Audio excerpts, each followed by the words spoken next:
Welcome to Kusa Cast, where we interview some of the most influential people in tourism from around the world. Hey everybody, welcome back to another edition of Kusa Cast. Today my guest is Brad Glenn, who is the Managing Director of Inside Edge, which is a DMC focused on incentives based in South Africa. Hey Brad, how are you doing today? How's it, Graham? All good, thanks. Sitting here on a nice sort of sunny winter's day in just north of Durban, and glad to be a part of the podcast. Thank you. Oh, great. No, thanks for having me. I know it's election day today, so thanks for doing this, and thanks for taking time to do your bit for South Africa and getting out there and voting. So yeah, and we'll record the podcast now and get it out there for all the listeners. So just the way we always start is just a bit of a background on yourself and how you came to your current position, and then we'll take it from there. Thanks. Over to you, Brad. Yeah, perfect.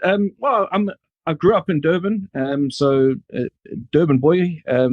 Went into the hotel industry after school. Worked a little bit in Europe and for some of the big players in the Southern African market, Sun International and Southern Sun, at the time, and that's where I first learned about incentives. Was when I was working at Sun City in 1998. I was in charge of groups and conventions for the resort, and I met some of the DMCs operating in the local space and learned a bit about incentives. And one of the clients that we worked closely with when I was at the resort was the Inside Edge, which was founded by Sean Blake in 1992. So Sean started. Well, our relationship started as sort of client supplier, and I think it was after about 2 years of my time at Sun City, I decided I wanted to kind of be part of a business that I could have a stake in rather than a corporate. I liked the incentive model. I found it very exciting and dynamic, and I had a chat to Sean and asked what he thought about me kind of moving into that space. And he said, why don't we have a chat? And rather than starting on my own and paying all the school fees that he'd already paid, I'd come in under his wing and he would mentor me. And it's now 24 years later. So, well, congratulations. That's quite a long stint. And, yeah, so from initial conversation to managing director of the company. So yeah, well done. And so obviously we trying to move away from conversations about the dreadful time that we all went through starting 4 years ago. But I do think that you can't talk about tourism certainly in 2024 without addressing how people actually managed to come through and hearing the great positive stories of survival, business survival. So obviously, the meetings, incentives, conference and events space, otherwise known as MICE, was 100%, bad, down. Certainly nobody was doing conferences in late 2020 or 2021 even. So just describe what it was like for you, relying on that as your primary source of income. Yeah, Graham, absolutely. And as you referred to, I described the time as being brutal, really. We went absolutely a very successful, flourishing business into, as you say, absolutely no income whatsoever. So it was a scary time. And I think, like looking back on it now, we all thought it was going to be a lot shorter than it ended up being. 3 weeks, we thought. Remember, the initial lockdown, 3 weeks. Yeah, back to work. Yeah, exactly. So, but I think, like you say, there's a lot of good stories coming out of it. The saddest part for me was, I think, the industry, and obviously us as a company are included in that. I think we lost a lot of intellectual capital from the industry, which we are slowly recovering from and rebuilding. So that was probably one of the saddest things that that I look back on that time for. In terms of how we handled it, I think, we were all forced to. People use words like pivot and things like that, but we just had to completely reinvent ourselves. It was almost like a reset. I know some people got into the sort of virtual event space. We did a little bit of that, but ours was more on an educational basis rather than events proper in terms of online. And I think we put systems and processes in place that we're still working with now, where we do a lot more remote working because it was forced upon us, and then we realized that actually there were quite a few benefits from it, some cost savings, obviously, but also quality of life for individuals. And it allowed people greater flexibility and also to reduce their expenses, things like traveling to work and, lunches, coffees, and all the rest of it. People were able, who'd been through a very difficult time financially. I think it helped them to recover, that they could reduce their expenses as well. So we're still working with that model now. Yeah. Yeah. I mean, certainly the sales landscape, in the UK has changed a lot. When you talk about doing sales calls, a lot of people are working from home. I think the days of walking into a huge office where there's 50 consultants and you spend the whole day there with groups of people coming in and out of the training room is, unfortunately not, almost down to zero possibilities now. However, I do think there's a lot of positive things that have come out of it in terms of a wider reach now, because I think when people say, would you like a meeting, it's almost assumed it's going to be on a virtual platform rather than in person. That's why it is great to get that in-person touch. Of course, the mice industry is very much about that in-person meetings and collaborations. Did you ever explore any kind of virtual or hybrid event solutions during that time at all? Yeah, we did. And as I say, we ran a couple, but they tended to be more. We did. I remember we did some with the marine research guys up at Sodwana, and we basically did a couple of online events that were aimed at the sort of university market in Europe and the Far East, which were quite good fun to do. They didn't really make very much money, but I think it kind of kept us active and allowed us to, as you say, engage with people. So it kept us kind of talking to people, looking at things, working on them, and was pretty enjoyable from my perspective. And I think a little bit of relief coming out of the sort of shock that of having absolutely no business coming in at all. Are there any sort of measures that were put in place? I know obviously with the all the COVID measures that we had to all put in place as hotels started to open up, that you would still feel valuable going forward in terms of just minimizing the chance of health being affected during a conference. Absolutely. I think there were a lot of positives that came out of it, in terms of just being a lot more aware, I think, of the potential for infection, the almost the proactivity, I think, is very different. It wasn't something that, as event organizers, we ever gave any consideration to before, and it forced that upon us. But I don't think that's a bad thing. I think to be aware of things like that is definitely a positive. Yeah, I mean, I think just from a mental health point of view, it's very important for all of us to try and look back and try and think about what positive things came out of that. And I think certainly, I mean, I think if we just have to really drill down, we can find a lot of things that we went through that we are now using in our businesses that as you say, that would never have thought about before. And How are you finding it in terms of the responsible tourism, sustainable tourism kind of when you run incentives now and conferences, is that a primary concern? For example, what I don't like is when I walk into a room at a travel conference and it's just there's 500 plastic water bottles on the table, because to me it just goes against what we as an industry are trying to do, and the image that we're trying to project. And so are you finding that it's now a requirement of your clients that you focus on sustainable tourism practices?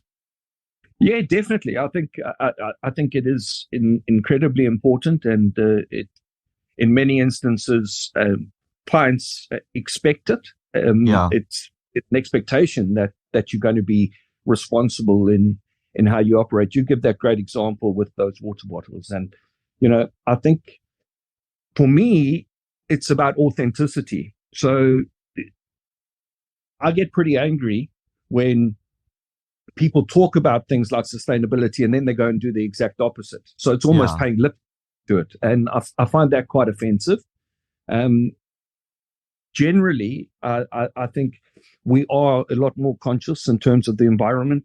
Things like incentives have always had components of that. I mentioned working with marine research guys and working with the sort of the rhino conservation side of things. So those areas have always played a role within incentive programs because they're very moving. I mean, I look Mm. back. In fact, we did a big dealer principals convention for a large luxury motor car company last year, April, in Cape Town.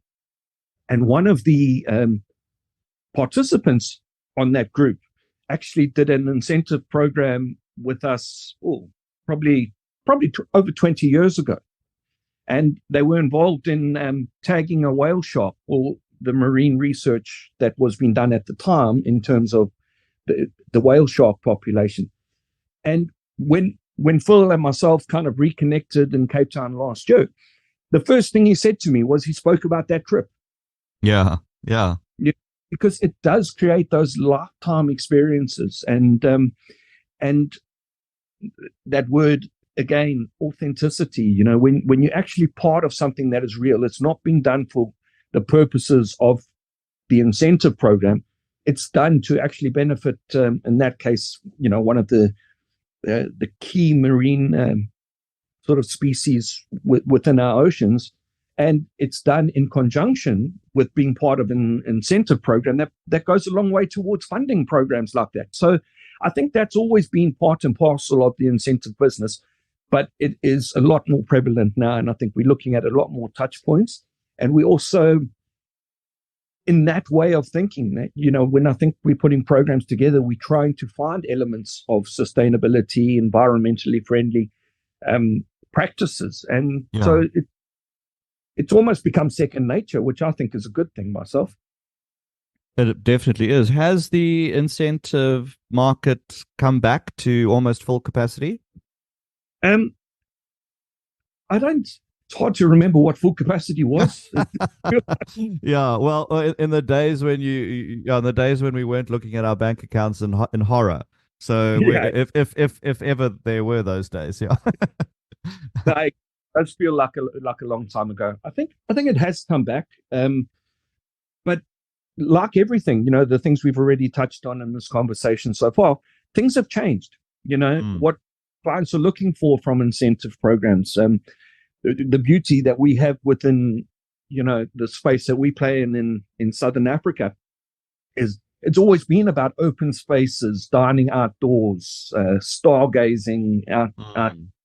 in the Namib Desert and the Kalahari and things like that. So it, we've always had elements of that, but I think that is now the main consideration for clients. They're looking for those kind of things. They want to get out into nature. They want to be out in wilderness conservation areas, having experiences that are going to, you know, excite them and give them experiences that they can carry for the rest of their lives, like the example of of Phil, who I mentioned earlier, talking about the whale shark tagging after 20 odd years after we'd actually done the program. So you do, a lot of Southern Africa, of course, incentives. So what? When presumably you've done many quotes or where you're tendering for the incentives compared with other countries. So we all, for those of us in the industry, know and love of Southern Africa very much. But you're on a global platform now. We've got listeners in close to 40 countries. When you are talking about the unique selling points of Southern Africa, or South Africa in particular, as a destination to have an incentives, what do you generally highlight?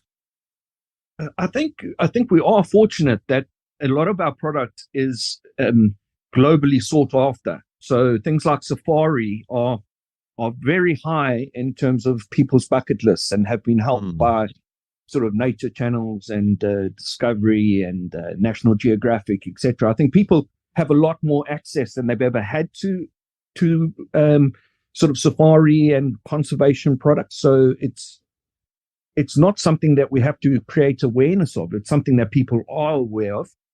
And that's probably the bedrock of our product. But then we have things like Cape Town, a phenomenal global city. It's comparable with some of the best cities in the world. There are great experiences down there. You would know yourself, Graeme. Yeah. Like the Winelands, Table Mountain, Robben Island. It's, I always say to clients, the beauty of the product that we work with is you don't have to try and fill a program. You almost have to determine what elements to leave out of a program. Yes, of course. Yeah, because there's just not enough time. Yeah. Yeah, exactly. So that's where we're very, very fortunate. But I think there's also, and people, again, travelers are becoming a lot more aware of it now. There's places off the beaten track down on the garden route. I mentioned the Kalahari, which is a place that's got a very special place in my heart because I've had some amazing experiences with. So have I, yeah. And clients there. So, great memories. So people are going off the beaten track a little bit, I think, which is a good thing. They're not just sticking with the tried and tested. So that's something that is quite dynamic for us as a business. We're having to constantly evolve and develop new product and stay abreast, because if you look before social media, before the internet and those nature channels that I talk about, I think the clients and potential clients are a lot more knowledgeable now than they've ever been. So it forces people like us to be on top of our game, because if you're not on top of your game, you're going to get caught out very quickly. Absolutely. Yeah, exactly. And that's certainly one thing I've learned in the last 4 years running my own business is, stay on top of everything that's going on, because in order to survive and thrive, you need to stay on top of your game. Absolutely. Yep. Do you don't do outbound at all? Is it just inbound? We do some outbound. It's a very small part of our overall business, but I think it's very healthy for us. And the reason I say that is because that helps us to develop our thinking in terms of what our clients go through when they are bringing outbound programs to us as an inbound operator. Yes, of course. Yeah. So yeah. I do like having that as a string to our bow, if you like, because it does educate us as to the other side of the fence and the frustrations that they might have or potentially have, and allows us to put systems and processes in place that remove those obstacles. Yeah, I think the last outbound group we had went to the Rugby World Cup, which that's good. I'm quite pleased to mention and to bring into the conversation, because it was such a great time for our country winning the tournament and the exciting rugby that took place in the build up. So we had a group of about, I think it was about 20 people who went across, and they did the last two quarterfinals and the two semifinals. So they saw 4 matches. And it was phenomenal program in Paris. So that was the last outbound one we've done. We have had groups to New York in the past, to Amalfi in Italy. So, like I say, it's a much smaller part of our business, but I think it's an important part, and it's one that certainly benefits us from an educational and an experiential perspective. No, well, it's great. I mean, it's good for the listeners to know. A lot of them will be based in South Africa. So if any of them do have outbound, incentive or conferencing needs, then Brad you can get in touch with Brad. So in terms of sort of advice with other kind of professionals, I always like to ask this question: what would you say if someone's thinking about getting into the incentive business, or what kind of advice would you give them in terms of what challenges they may face and how to overcome them? Great. Thanks, Graeme. There's a temptation to say my overriding advice would be don't do it because it's bloody difficult. And there'll be a competitor of yours. Exactly. Yeah. But in all seriousness, I think the key has to be, if I look at people and some of our competitors and people I engage with within the industry, it's more of a lifestyle than a career. It's something that you really have to live. You have to enjoy it and be passionate. And it's a little bit cliched to say, there's the old adage of, if you do something you love, you'll never work a day in your life and things like that. But I really think that in our industry, it's important because that comes across in the experience that your clients are going to have. If you're not blown away by it and enjoying it and excited about it, then it's near impossible to get other people to be excited about it. If I look at, I attended a conference about a month ago in a game reserve, and it was a fantastic experience and very well run and just all round a great event. But I never missed one game drive. And I've probably done more game drives than most South Africans because of the fact that it's such a big part of our business. But I never ever want to be the one sitting at the breakfast after the game drive where everybody's talking about their experiences and I've missed out on. So, yeah, absolutely. That's not a great example, but that's how much I enjoy the product. After 24 years, I still go on every game drive. I look forward to it, and I want to make sure that I don't miss out on something. It's one of those situations. I don't want someone else having enjoyment that I've had FOMO. To have and have turned it down. So that would be my advice: is you have to really love it. You have to love tourism. You have to love your country. Promoting the country is one of the greatest privileges I have in business because I'm constantly telling good stories and positive stories about my country, and that's hugely fulfilling and very rewarding in itself. And from that flows business. So you touched on it earlier. You're often competing on a global scale when you're presenting a proposal for an incentive. So we don't sell ourselves as a company until somebody's bought the destination, because if they don't buy, there is no business. There is no us. There's no business for the hotels or lodges. There's no business for the transport companies, the restaurants, etc., etc. So only once we've sold South Africa can we start saying, okay, well, what's the commercial sort of return on this, where we're at, and how do we make a reasonable return on our efforts? So that's pretty long-winded, but I hope it gives people some sort of food for thought and an understanding that it has to be something that you're passionate about, something that you live by. Yeah, absolutely. There's no 9 to 5. It's definitely a 7-day a week. Sometimes 2 a.m, phone calls. Absolutely. So if you're not willing to do that, and you just want to watch the clock and clock in and clock out, then don't try and run a tourism business. That's the bottom line. Yeah. And then Brad, what is the there's a lot of obstacles in the way of, red tape and all that kind of stuff that I think it would help certainly incentive businesses because of the mass group numbers coming through.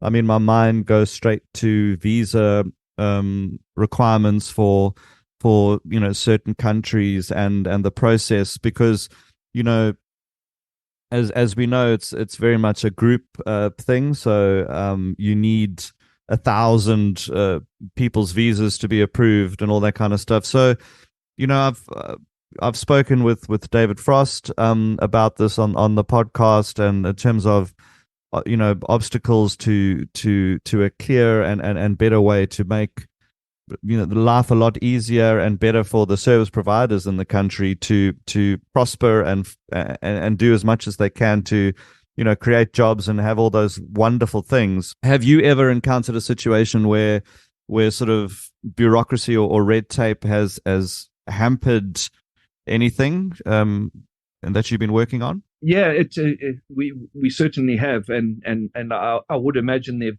very few people operating in our industry that haven't had some experience of it. And you mentioned visas. We've had, and this just breaks my heart really, because we've made the sale, like I was talking about earlier. The client. Yeah, you sold the country. Everyone's happy, raring to go and spend money in the country. And then what? Yeah. And then, we've had a couple of instances where that's happened. It's go, confirmed, everything gets put in place. Like you say, you've got all of those benefits in terms of employment and money flowing into our economy, only to have a situation where, and it happened to us quite recently. In fact, it was towards the end of last year. A Chinese client was under pressure to commit to their flights, and they didn't want to commit to their flights until they had some sort of clarity as to whether they would be able to get their visas in time. And as a result, they cancelled the group. So, I think we do make it hard for ourselves. There's a lot that we could do to make it easier to access. If you look at, you only have to look at Kenya, I think, as a shining example. Yes, to us in many respects in terms of a similar kind of product. And you just have to make it user friendly. You have to make it easy for people to spend their money with us. And but I do think you mentioned David Frost. I think SATs do a really good job. I think there's lots of players who do exceptionally good work engaging with government, and hopefully that bears fruit. So we are positive about it. Like I say, we don't have direct control over it, but we've got to work with it, and we've just got to try and make it better so that everybody benefits. Yeah. And then when it comes to multi-country visits as well, I know that we've had situations in South Africa where the clients may be traveling through Eswatini, and they don't need a visa for South Africa, but they do for Eswatini, and people only realize that when they're at the border of Eswatini. And then I have to try and scramble to get a vehicle to drive them around the country. So I myself, obviously, there is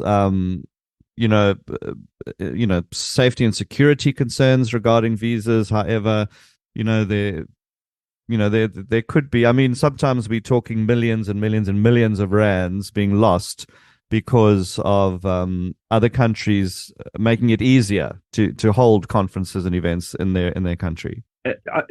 Absolutely. And I think that's the key is we do, when it comes to tourism, you are competing on a global scale. So everybody wants their piece of the pie, and everybody's competing for the same, particularly the large events. And yes. I think from a client's perspective, you're always going to look towards where it's easiest for you to function and to deliver the event. Brad, you must be quite happy about the fact that just up the road from you, a huge international chain like Club Med is being built. Obviously with, I don't know how many rooms, but many, many rooms. And are you seeing more big resort kind of developments happening? I mean, that's just one. I mean, would that be something that you would look to use? I mean, do we need does South Africa need more big resort kind of places for conferences, or is there a need for more? I think so. Yes, I'm very excited about that particular development. As you say, it's pretty much on my doorstep, really. Yeah. 20 minutes away. I think the more product we have that is